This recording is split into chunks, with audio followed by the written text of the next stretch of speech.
but ultimately, revenge. Hello, my name is Ruth. I'm a Canadian living in London, England, and I react to British things. So today I'm going to be reacting to more Micky Flanagan. I'm going to be reacting to Micky Flanagan Talks About Sex. So this should be interesting. And if you're not new here, you know that I love some Micky Flanagan. This isn't my first time reacting to him, so I'm looking forward to this. I'm going to talk about sex for a little while. Strap in.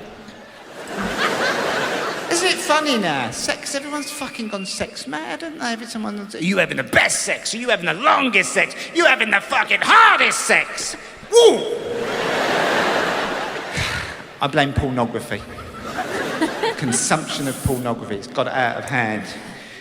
You couldn't get it in the 70s. You couldn't get it. It was illegal. Men had to go to a dirty cinema, didn't they? They got a Mac and cut the pockets out of it. And they used to have a pair of trousers that they cut the top bit off and just tied it above their knees. I know you're thinking he knows a lot about this, doesn't he? But no, they were called the Dirty Mac Brigade, and they'd go in the cinema, right, and put their hands in their pockets. They'd see like a manual 2 or something, have a proper polish.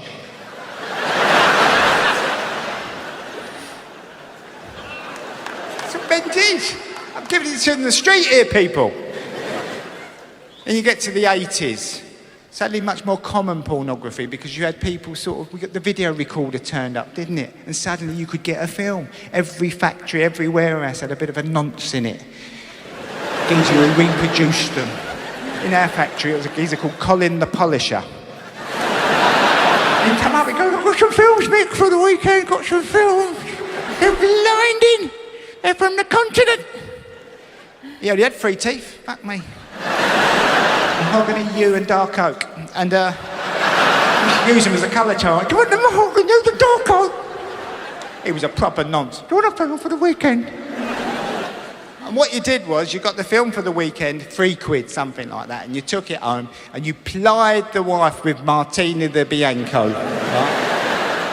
And then about 10:30, 11, you went, I've got a film in work, babe. I don't know if you fancy watching it. I'm not even one. It might be good, worth watching. You put the film on, suddenly you're watching a man with a huge donger go on for hours. And you're thinking, this might have backfired a little bit. This is not natural, babe, is it? The way that man's shaping up, I don't think he's very well. Let's cut to the present day. Pornography consumed all day long by people. Hardcore pornography, horrible pornography, aggressive pornography. It's reached the point where when teenagers have sex for the first time, they try and strangle each other. Is this it? I thought it was going to be more fun than this. And they call it puppy love. Just because we're in our teens.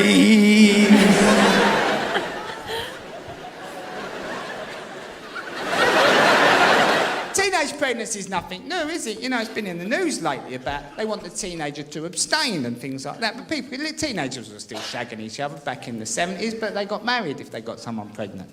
You met your mate down the pub and said, oh, you know that Tracy? You know, I told you I fucked her. She's having a baby. You go, oh, well, that's you finished then, isn't it? Do you want a game of pool?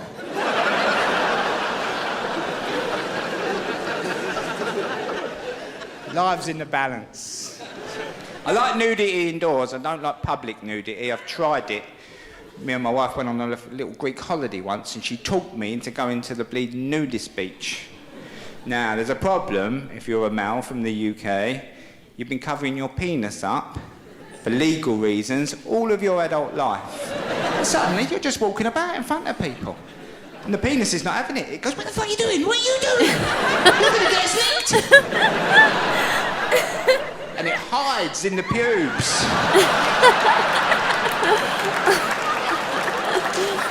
And suddenly you're standing there with a vagina. This is nice.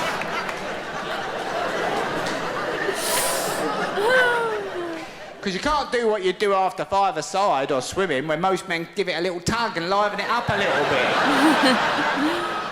You just have to use the powers of concentration to get it somewhere between flaccid and lob-on, somewhere right in the middle. I'm laying there on the sunbed, I'm in bits. I'm trying to maintain some sort of dignity. I looked at my wife, I said, this is the worst day of my life. I need a drink. I said, I'm going to that bar at the back. Do you think you have to put your clothes on? She said, don't be stupid, it's a nudist beach. I went bowling into the bar. You do have to put your clothes on.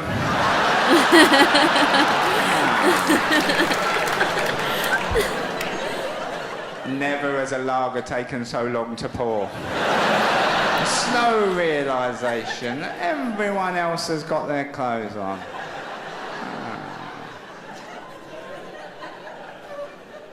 Gracias. So, it's creating problems with couples. I met an eminent sex therapist, right, as part of my latest Sky show, and I was talking to her about the consumption of pornography. She said it's causing big problems with couples, Mick, big problems. She said we're having a major issue with pegging, right?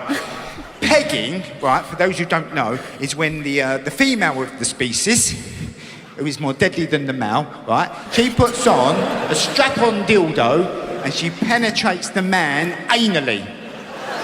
Not annually, that's a completely different thing. So the women are seeing it and thinking, I fancy a bit of that. But there's a lot of men who don't want to be pegged. It's creating tension amongst couples, right? So I said to the sex therapist, she's top of her game, she does TED Talks, she knows what she's talking about. I said, right, you've got a couple. The woman wants to peg, the man don't want to be pegged. What's your advice? She said, Michael, I tell him to try it at least once. I said, well, how does this help? So she said, it's good for the man, because the first time in his sexual life, he has to partake in an act that he's not particularly keen on, yet has to show some level of appreciation for. I thought, right, I'm getting it. Right on, sister. I said, but given that the dildo is rubberised and has no sensation, what's really going on here? She said, Michael, this is about control, power, but ultimately, revenge. I said, revenge? She said, yes. I said, revenge for what? She said, I believe this is revenge for the facial, right? So I said, revenge for the facial. So she said, yes. She said, for many, many years, men were happy to ejaculate on the breasts. This was the holy grail. It was called a pearl necklace, right? This was their big aim. She said, but they're not happy now unless the woman ends up looking like a plasterer's radio at the end of the session. You know, she's got to be a current bun in the sun before anyone's had a good time. And women are sick of it. What I'm trying to say, lads, is if at some point in the not too distant future you catch yourself over the kitchen table, farting on a dishcloth, while she tears into you, you sort of brought it on yourself, ain't you, really?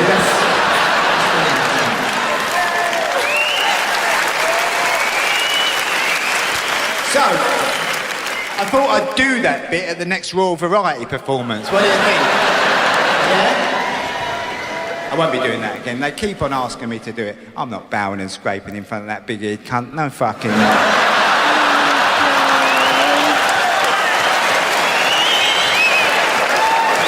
Here's a counter-voiced royal family. Fuck off the lot of you. Get a job. Oh my god. He makes it sound like no man is interested in pegging.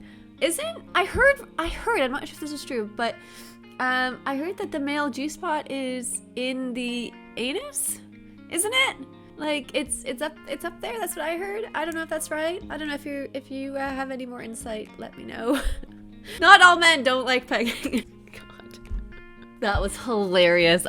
Yeah, Mickey Flanagan. Oh my god. I have no words. I have no further words. Anyway, thanks for watching. I hope you enjoyed the reaction. Before we go, I just want to quickly shout out my patrons. Thanks to my patrons for supporting me. My Patreon is my members only site where you get benefits such as early access to my videos, my complete, unedited, uncensored reaction videos, and patron shoutouts if you're a top tier patron. So thank you to Joseph, Michael, Mitch, Brian, James, Daniel, Des, John, Reese, Kane, Thomas, Robson, James A. Gems, Andy, and Des C. Thanks again for watching and see you next time. Bye!